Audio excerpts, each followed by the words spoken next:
welcome to Dream Big with Zhanna, inspiring you to reignite, refire, and refuel your life. That's where it's really the place to be inspired. And I cannot tell you how excited I am to invite the special guest today on the show. It's such a beautiful inside out person that I don't even know where to start. But we'll start with saying his name. It's Scott, Scott Sargeant. And Scott, welcome to the show. And I would like to give a little bit, just a glimpse into your fabulous story and your official bio, just a little bit, so that people who see you for the first time get to know who you are. Yeah, thank you. Okay, so this is the official piece, guys. Scott Sargeant, and I'm going to be reading it, is the founder of Your Champions Mindset Academy, which focuses on helping business owners get a competitive edge to increase revenues and profits while creating more balance and freedom from their time, with their time, not from, with their time, fitness, and fulfillment. Scott was an Olympic hammer thrower until a tragic accident turned him into a quadriplegic, paralyzed from neck down. But with the help of his coach, Scott designed his own recovery program and defied the odds, walking out of the hospital only 6 weeks later. And that's right, you heard me right. He walked out. Since then, he's been inspiring audiences the world, all over the world, with his story of triumph. But there is something he's been hiding about the whole story, hiding until now. And that was something that you were saying before your famous TED Talk, right?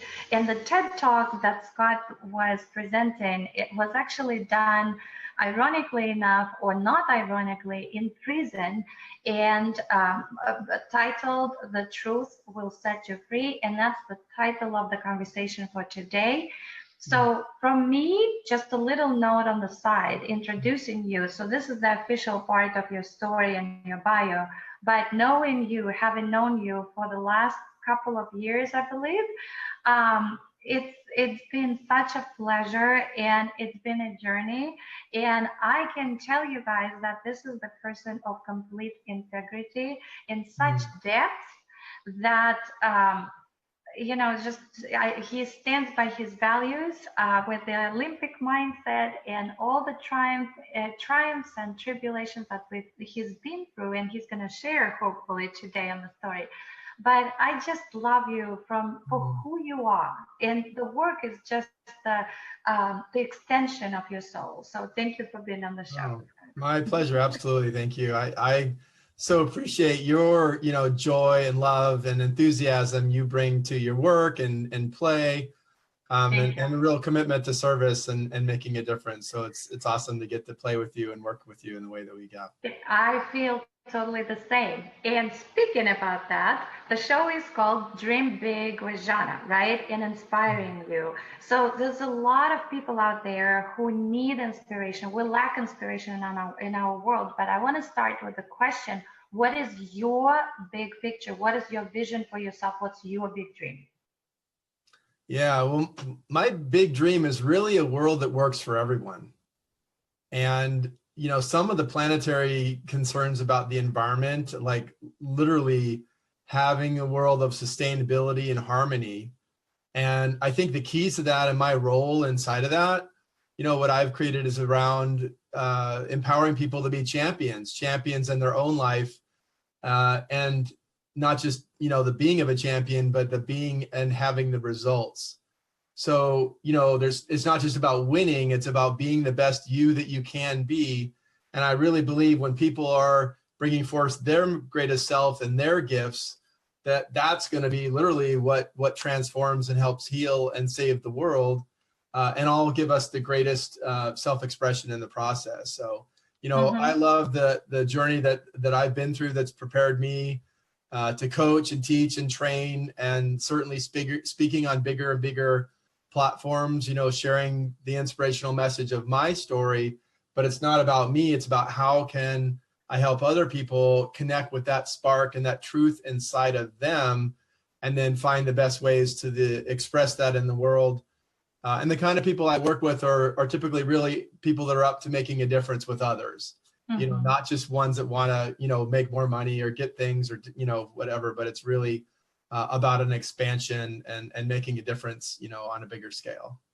Yeah, and thank you so much. That's why I love you so much, Scott, and the work that you do. So can you throw a little bit, can you let us behind the curtain for those of you guys who haven't watched the TED Talk, Scott's TED Talk? I really strongly suggest that you go and watch it. We put the link.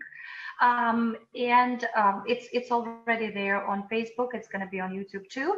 But if you haven't, Scott, for those who are not familiar with your journey, could you please let us behind the curtain, whether in a nutshell, sort of?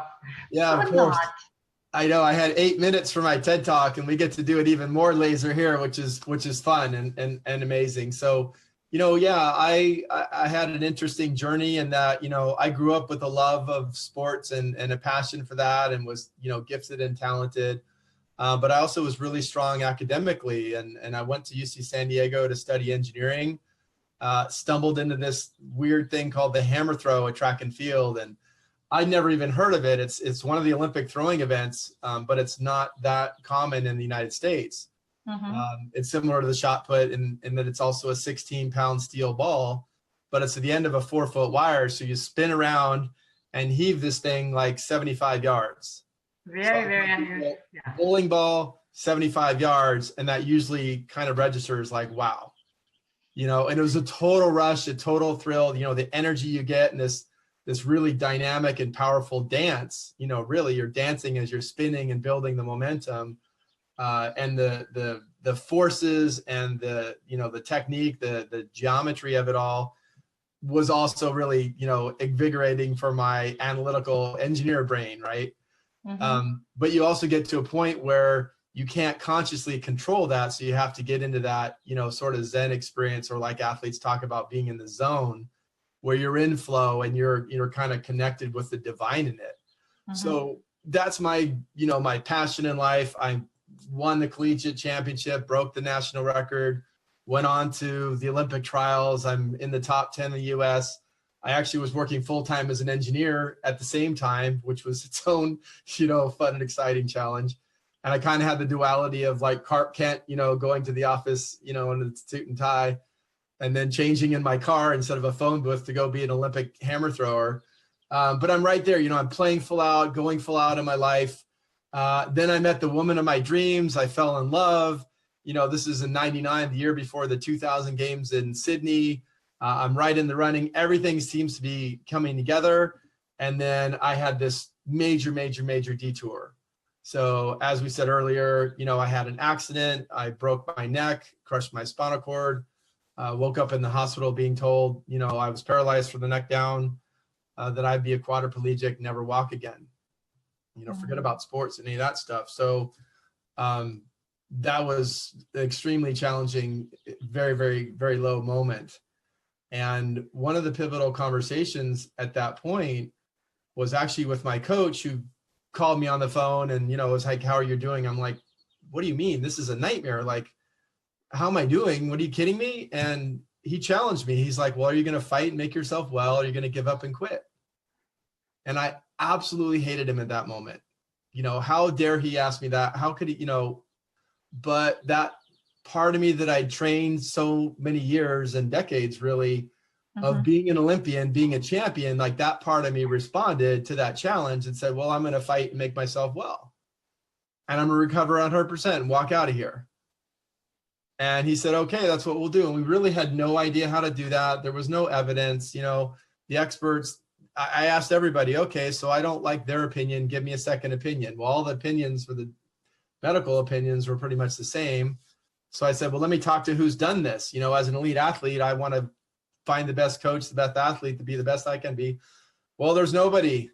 So I said, okay, crap, I guess I better be the one, like I've got to be that guy. So, we figured it out, and was very fortunate in that I had so much training and preparation of my body, my mind, my spirit, my heart, my drive. So did the coach help you through that, or you did it literally yourself? Absolutely. Well, absolutely. It was so huge to have that, because I knew the power of my word and the power of the focus of my mind.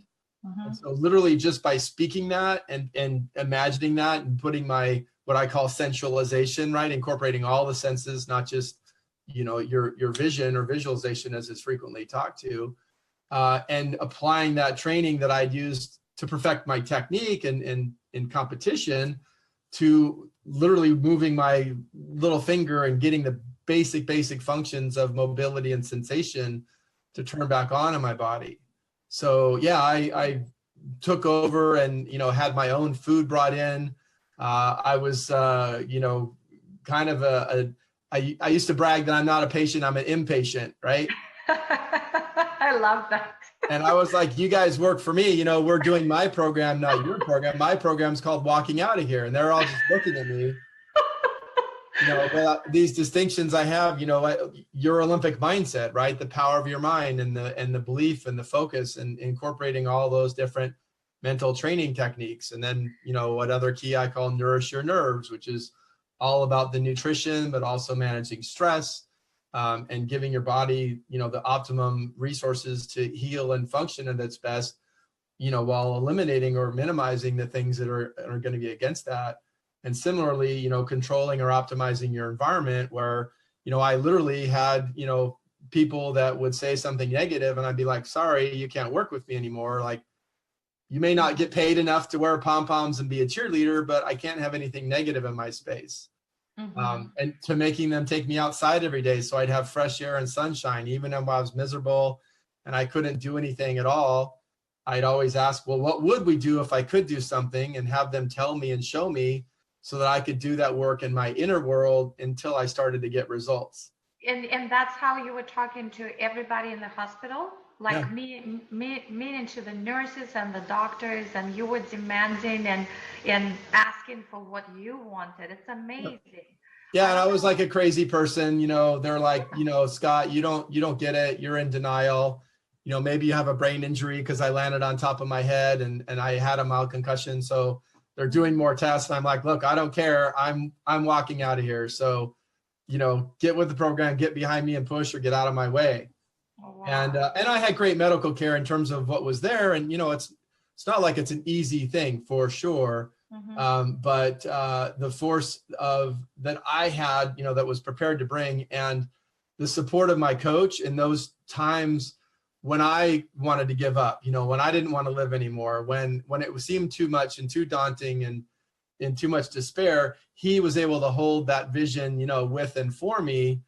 And it kept giving me a powerful place to go back to that stand, even in the contrast of a body that wouldn't move, that wouldn't function, that I couldn't feel, that literally I had to have, the plumbing operated for me, and, everything done until I started to recover. And once I did that, I had, really dramatic momentum. And, to the people that have said, oh, Scott, you were just lucky, I like to reply that my coaches always told me, the harder you work, the luckier you get.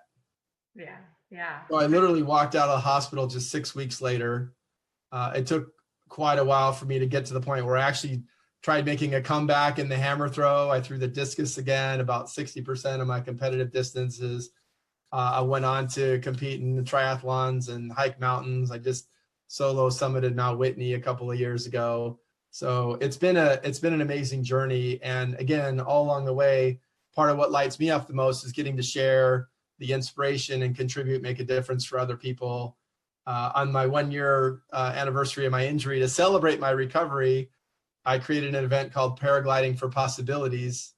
So we took people out of their wheelchairs, flying in tandem at the Torrey Pines Gliderport in San Diego. Oh my goodness. Yeah, it's really beautiful, just inspiring and transformative event. So instead of, being used to limitations and what people couldn't do, both the participants and the people just watching, in the crowds were inspired to like, well, what is that thing that I could do that I might not have even considered? And that's one of the things that lights me up the most. What was the very, very first thing that got you out of it? Is it the call with the coach? That because you were, when you were in despair and you wanted like not to live, and yeah, the call with the coach. What was that first? Yeah, for spark? sure. Well, you know, and any person that, you know, I remember an interview with Tony Robbins saying that the number one fear for people is to be a quadriplegic. And especially for an athlete, you know, that's so, you know, in their body and enjoying, you know, movement and physical activity, whether it's competition or just recreation. So yeah, at the depths of that, you know, one of the most pivotal conversations was that conversation with my coach.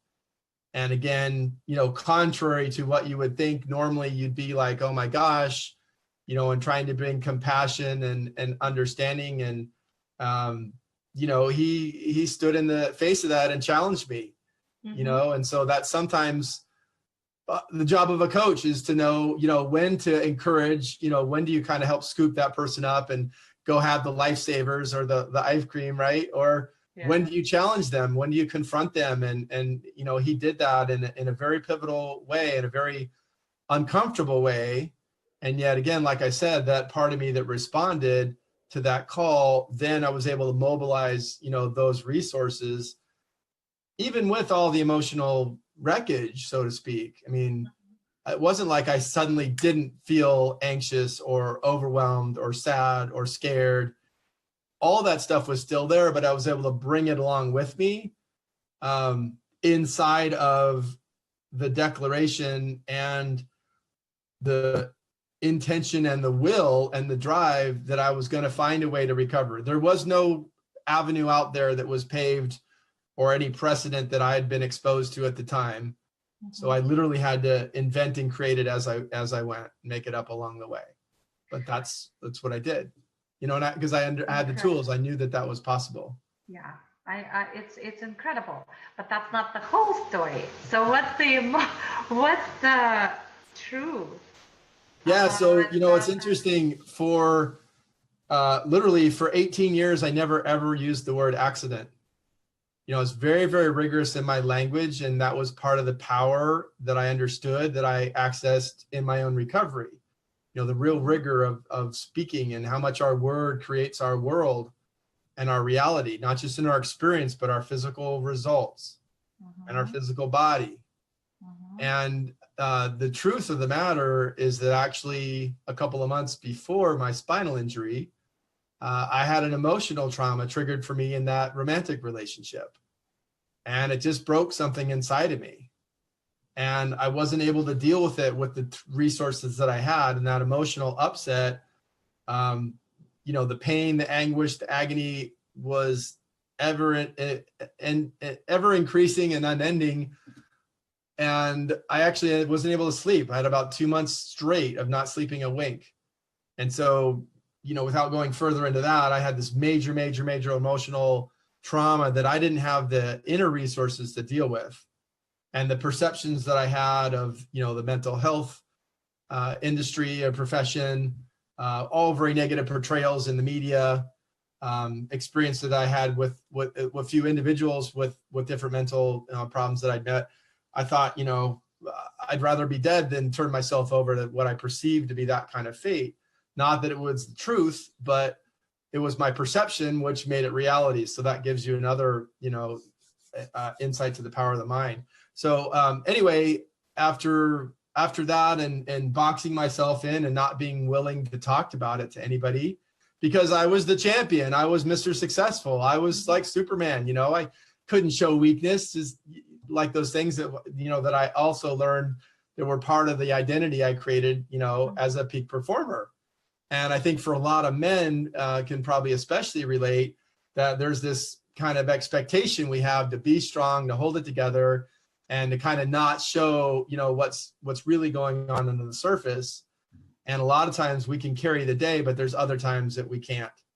And so in that place where I boxed myself in and I hit a breaking point where I got to a point where I was like, you know, this is too painful. I couldn't figure out any other way out of the pain. And I chose intentionally to dive headfirst down a flight of concrete steps out front of my apartment, holding my arms to my side, doing a header in an effort to check out, to kill myself. And then I woke up into a whole new set of problems. Mm-hmm. And I didn't speak about that. I didn't share the truth of that. And the same thing that had me not talk about it beforehand, I said, oh, well, I can never tell anyone. I've got to, essentially take this to my grave. Mm-hmm. And then I had this really, what I now call the cool story, this incredibly inspiring thing of like, oh my gosh, this guy's training for the Olympics. He broke this neck, had this terrible thing, but look at him, he recovered. Now he's off doing these other great things. But the more I told that story, the more it ate away at me under the surface.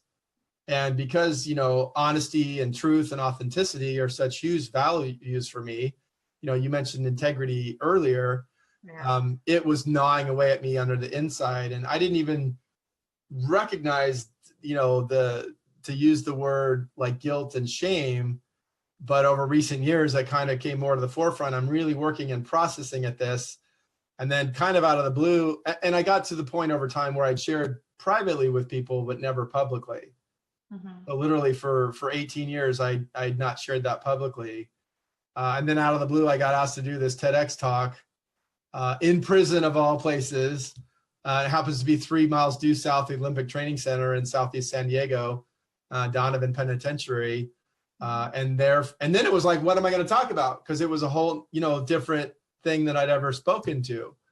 And it, I had a great speaker coach that was provided as part of that of support for the event, John Bates, and crafted this message, not just for me to speak my truth, but in a way that would inspire people to connect with what are those secrets, what are those dark places inside them that they're, feeling that they can never tell anyone, that they're not enough, that, what would happen if people found out. And the truth of the matter is that what really keeps us unknown. And it takes us out of the game of really living and having the expression of being known for who we really are as human beings, and not just presenting a facade that looks good, but really being in the authenticity of all of ourselves. Because we all have, the light parts of us and our own dark, but it's really embracing all of that we can be the best and the fullest expression of what we're here to be and to contribute. So you're saying that the TED Talk was the first moment after 18 years of hiding that truth, even from yourself, when you actually revealed it, and you revealed it not privately, but publicly to all these people. So can you tell me more about that? What did you feel?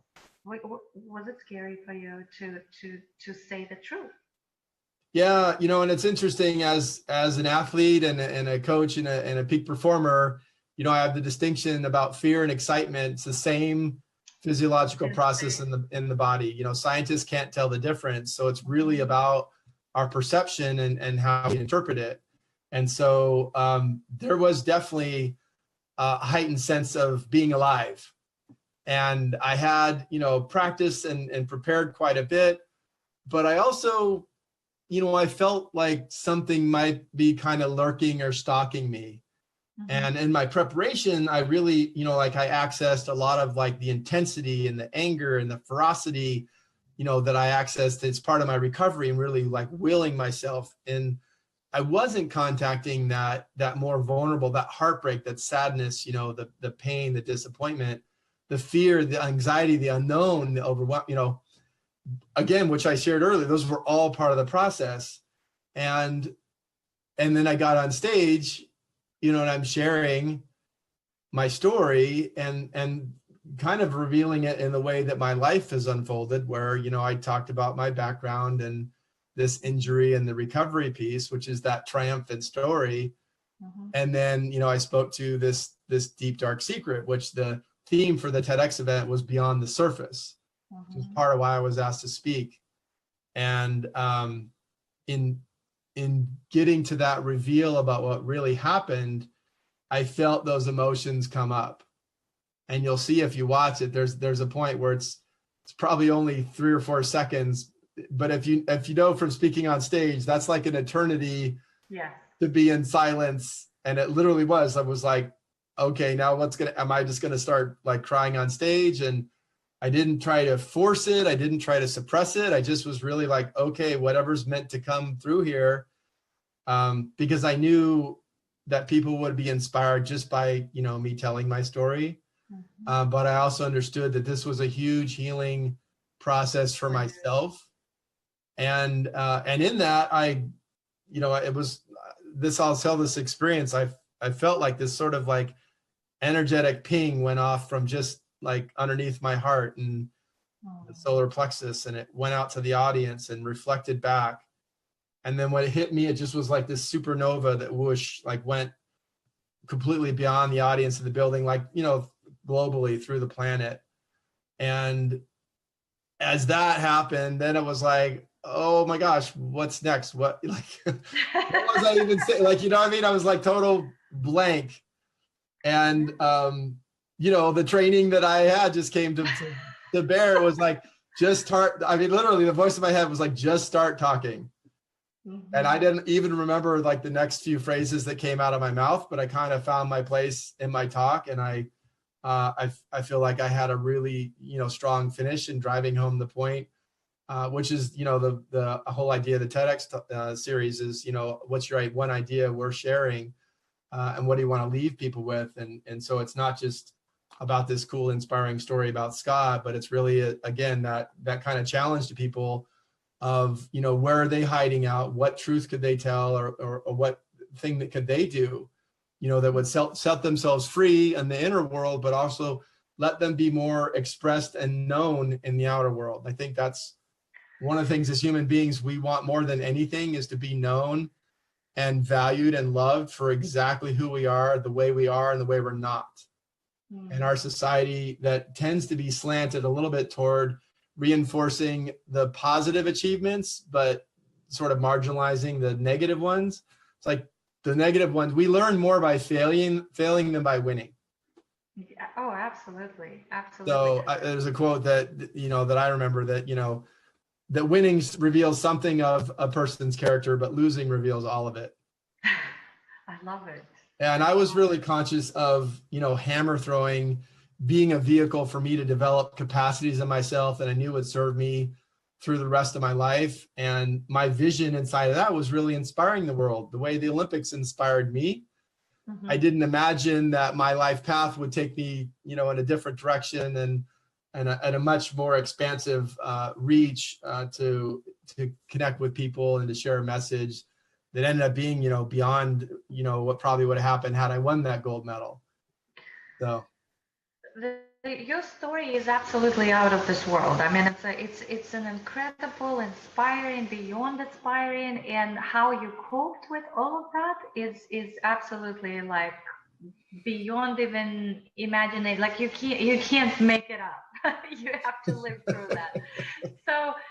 So my question, like, what would you say to everybody who is listening and watching? Like, if they're hiding out and there is something in them that they think they're not ready to kind of publicly reveal or comfortably say about themselves, what is the benefit of yet deciding to share that? What's the benefit? You already told through your story, but and you had this inner freedom, ironically, in prison, right? So you're the prison facility is symbolizing the prison of your own soul, right? In your case. So if people out there are thinking, oh, but my story, and I know it's such a real case for a lot of them, my story is darker. My story is like, I'm not ready. What will people think about me? Am I going to be accepted? Am I going to be loved? What would be your message? Yeah, thanks, Zhanna. A couple of things. I'll speak very directly from my experience. So intellectually, for a while, I understood that this is way bigger deal in my head than it was out there in terms of anybody's, reaction or what could possibly occur. And yet it took a lot for me to get to the point where emotionally I felt safe enough, to finally express that. And And so that was validated when I did speak that, you know, I didn't get this negative reaction, right? I didn't get whatever that part of me, that, you know, frightened, scared part of me would have imagined or made up those negative fantasies. You know, another saying is, you know, worry is misuse of our imagination, right? So bringing light to that shadow, you know, actually speaking that thing, which that part of me thought could never be spoken, was proof, you know, positive that it didn't run me. It didn't have that whatever that negative stigma or whatever that it might have been. And the freedom of the other side of that, of now being in a place of choice where I have it rather than it has me. So literally it was like it had this kind of stranglehold on my neck, on my throat, on my, you know, in my life. And now it's not like there's no thought or feeling around that. Like it's not disappeared forever, but it's permanently transformed in that doesn't have power over me anymore. I have it instead of it having me. And so I think that hopefully will give people that might have some version of that experience in their own world, that there's something that they can't speak to. It really is about freeing yourself. And the things that we tell ourselves and the judgments and thoughts that we have against ourselves are the worst things. You know, our inner fears and that negative inner voice is our worst enemy, and in a lot of ways worse than anything that anybody else could say to us. And our imagination, giving our power to that, keeps us stuck and trapped in life. And being willing to voice it. And yeah, you know, sometimes maybe it's just writing it in a journal. You know, maybe it literally is just speaking it out loud to yourself, you know, on the beach or somewhere away from people, in your car, you know, and then finding that person that you can confide in, or finding a stranger on the bus that, you know, that gives you the safety, because you're like, well, who cares what they think? And that, you know, you know, go find a homeless person. You know, if you're homeless, go find, you know, another homeless person, right? Like, you know what I mean? And you can, so you don't have to do like I did and just like out yourself to the world on the TEDx stage, you know. Like, that was your Olympic mindset. Yeah, right? well, you know, you want to go for like play full out, right? I've kind of been chosen, and my soul chose to play this dramatic life, right? But it also took you 18 years, and that's what, you could have done it, but there is no could have or should have, right, in this real life. So I wanted to share one little quote that really it's kind of funny and ironic, and I don't remember who said it, but it says that your mind is like a bad neighborhood. I wouldn't go there alone.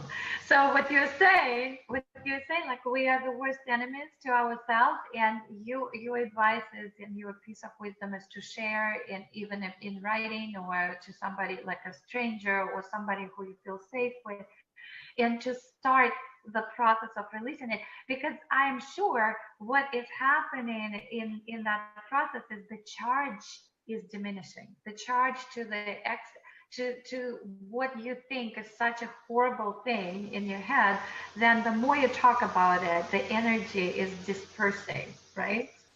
Is that? Yeah. Well, you know, we're incredibly powerful, creative beings. We are creating all the time. The only question is, what are you creating? So you're either creating, you know, the truth of your expression and the life moving forward, the contribution and the expression that you want, or you're recreating some version of the past or an old story. May I remind Scott? Sorry for interrupting. It's your quote that I actually shared with everybody on Facebook. It's about creation and reaction. Can you remind everybody? So could you say that? Yeah, it's funny. I love it. Actually, I have a keychain that was that brand Reaction. I don't know if you've, it's a brand that I was looking at it one day, and it hit me that the same letters in the word creation, just the different way that they're rearranged. And another person pointed out that actually it's just where you locate the C.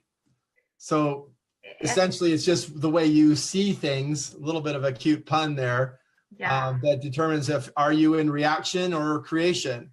Exactly. Yeah, That's and a I great loved question. it. I think Yeah. it's brilliant. This is And some you have to ask start. that, well, you know, you catch yourselves in those times, and what am I creating? Because you're always creating something. Yeah. And that, I guess, is a strategy. You know, one of the key things I would recommend, again, if you're in your own inner world, if you're stuck in a spin, if you somehow can't move beyond whatever's going on at the time, take some action, get into some conversation, you know, even if it's just going for a walk or somehow moving your body. But really, language and conversation is where we get to really live in our fullest. You know, we can have a certain amount of experience in our own, like internally and on our own, but to really have the full extent of joy and love and fulfillment and the expression and contribution in the world, it has to happen in interaction with others. Scott, thank you so much. I mean, I have so many questions for you, and I have an idea. How about we'll invite you back? Would you be open to come back so that maybe I'm sure people have lots of questions for you. And it could be questions around the fear. It could be questions about holding back or how you overcome all of that with your Olympic mindset. Because Scott is an amazing peak performance coach, amazing, and I talk about it from experience. So would you be open? Oh, absolutely. I'd be more than happy to. It'd be my pleasure. So here's what we'll do. If you guys have questions for Scott or me, but in this case, take advantage of having Scott, the former Olympic champion and also paraplegic, and also like the recovery. He's everything in one. It's not two in one. It's everything in one. Take advantage and ask him any questions that will empower you, and don't hide away. So you can leave a comment, you can connect with Scott, they can private message you on Facebook, right, Scott? Yes, of course. You will see it. Yeah, you will see the name, and you can see the name on the screen. You can definitely comment below the video. This video is, by the way, going to be also on the YouTube channel. You can subscribe to Zhanna Shpits YouTube channel. And any questions we're going to be answering, Scott will be answering next time when we connect, and it will be amazing. Also, I have tons of questions. I think what we can do for listeners is to really share your expertise and knowledge around the Olympic mindset. Why and what you define, like what's the definition for Olympic mindset? Because it's very different. Like if you could walk out from that hospital in 6 weeks when everybody around you said no, and you were firing people left and right, being in that condition, I mean, there's no such thing as I can't, right? Yeah. It's only a question, how can I? And that's amazing. Scott, it was just such a pleasure to have you on the show. Thank you so much. Oh, mine too. Absolutely. Absolutely. You guys are watching Dream Big with Zhanna, inspiring you to reignite and refire and refuel your life. Our special guest today is Scott Sargeant. Please connect, ask him questions so that he can answer them in real time next time. And also share that video with the friends who need inspiration. And maybe your friends have questions for Scott. So take advantage of that and have a beautiful, miraculous day with the Olympic mindset. And just keep Scott's story in your mind. Thank you so much, Scott. Absolutely. Thank you, Zhanna. Thank you. Bye, everyone.